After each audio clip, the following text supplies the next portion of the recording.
Et donc comme je disais tout à l'heure, il faut se dire aussi que les choses qui ne sont pas parfaites, qui sont imparfaites, eh bien parfois c'est les choses les plus belles et les plus réussies.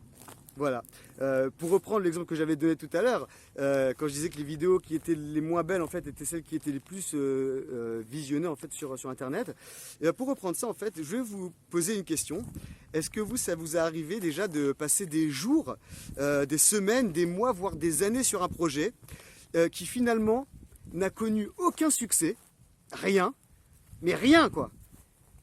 Et alors que parfois vous avez travaillé sur un truc mais 2 secondes, vous avez lâché un truc en 2 secondes, mais vraiment, hein, je veux pas dire une grosse merde, mais voilà, c'est ça le truc, c'est que voilà, pour vous c'était vraiment mais nul quoi, c'était un truc nul à chier que vous avez griffonné, machin, et les gens vous disent waouh, c'est toi qui as fait ça, mais c'est vachement beau. Tu dis mais ça va pas ou quoi? C'est pas beau du tout, c'est nul, je peux faire beaucoup mieux que ça. Le mec il dit ah non t'es fou, t'as un vrai talent, tu sais, c'est magnifique.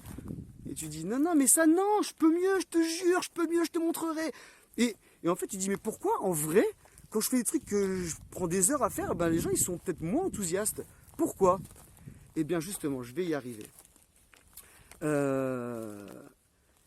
Ça on le retrouve aussi souvent dans le monde de la chanson. Il y a beaucoup de tubes internationaux, des tubes mondiaux, des chansons qui ont fait le tour du monde et qui sont encore actuellement des tubes. Et bien en fait, beaucoup de ces chansons-là ont été des chansons qui ont été écrites en une seule nuit, composées, écrites en une nuit ou en 1 heure ou en 10 minutes. Moi j'ai eu des histoires de chansons, je ne pourrais pas vous donner des titres tout de suite, je ne vais pas dire des bêtises, mais des chansons qui ont été écrites en 10 minutes. Le mec il dit ouais j'ai écrit en 10 minutes, j'ai pris ma guitare, j'ai composé, machin. Et le truc il s'est répandu dans le monde entier, alors que le mec il avait fait 10 albums avant ça, et il n'avait pas publié une seule chanson. Donc tu te dis... Comment ça se fait quoi? Comment c'est possible? Comment c'est possible? Comment c'est possible? Comment ça marche comme ça pour d'autres? Et comment pour certaines choses ça marche comme ça et d'autres choses ça marche autrement? Pourquoi? Comment c'est possible? Vous vous dites parfois, vous voyez des gens à la télé ou des chansons à la radio et des machins si vous êtes un artiste ou autre. Mais en tout cas, vous entendez des gens, ils font des trucs, mais vous dites mais comment le mec il a pu? Comment ça peut fonctionner? Comment ça peut marcher? Comment ça peut connaître un tel succès? C'est tellement nul quoi. Moi je préfère tellement mieux.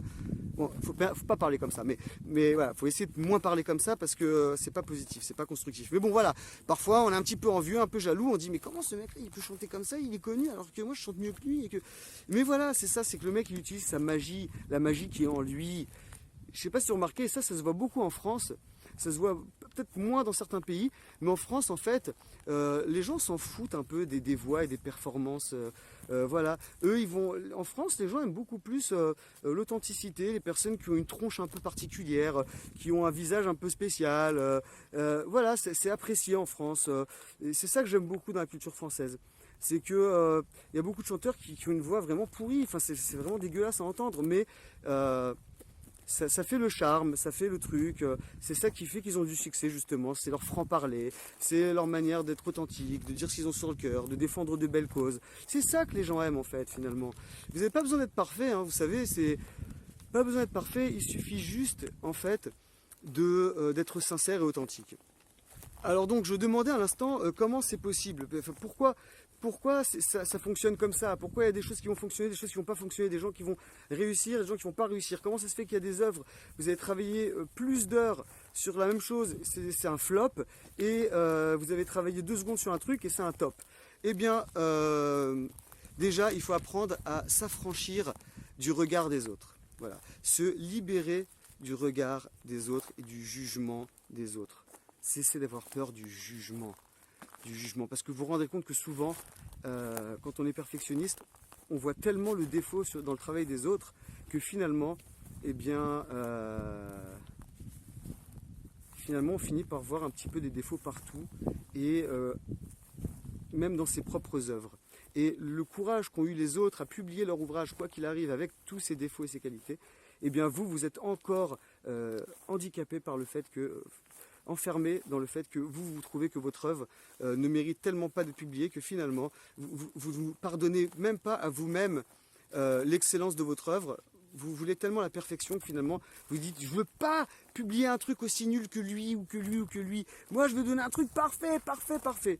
Et finalement vous voyez que tous les autres avancent mais 10 000 fois plus vite que vous vous êtes encore sur votre projet qui n'est pas assez bien. Donc finalement, il y a un mauvais jugement des autres, mais un mauvais jugement de vous-même. Et un jugement qui n'est pas du tout forcément la vérité, qui est parfois même souvent erroné, parce que les gens, finalement, ils ne vont pas trouver votre œuvre si horrible que ça, ou si imparfaite que ça. Eux, à leurs yeux, votre œuvre, elle sera peut-être extraordinaire, incroyable. Et moi, avant de publier mon livre, moi mon livre, je l'ai fait corriger par personne, je l'ai fait relire par personne, mon livre L'Abominable, et bien voilà, j'ai décidé de le faire lire à des personnes, etc.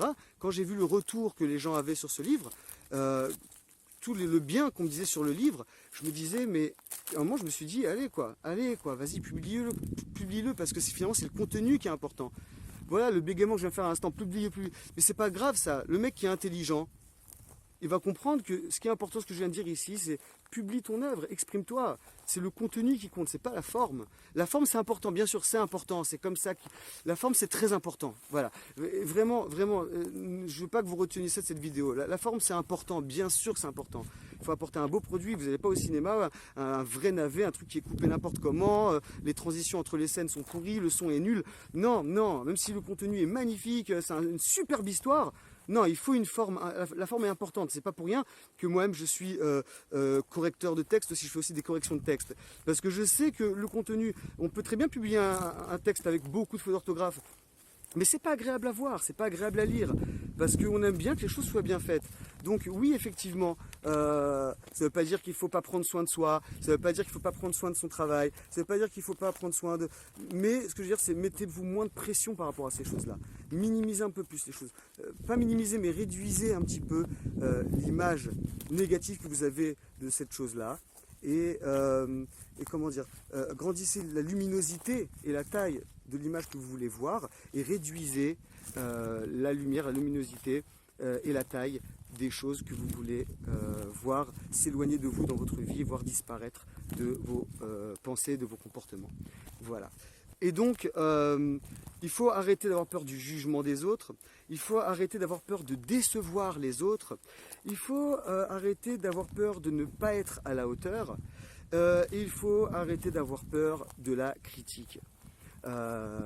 Penchez-vous sur les critiques positives, essayez de donner un volume moins important aux voix négatives qui vous empêchent d'avancer, qui vont tout le temps là, toute la journée là, mais trop ce que tu fais, mais tu perds ton temps, mais c'est bête, tu fais tes vidéos, ça sert à rien, c'est machin. Moi, vous savez combien de fois j'ai entendu des gens qui m'ont dit ouais, t'es sûr ce que tu fais avec tes vidéos là c'est quoi que tu fais en fait? C'est nul quoi, c'est bizarre.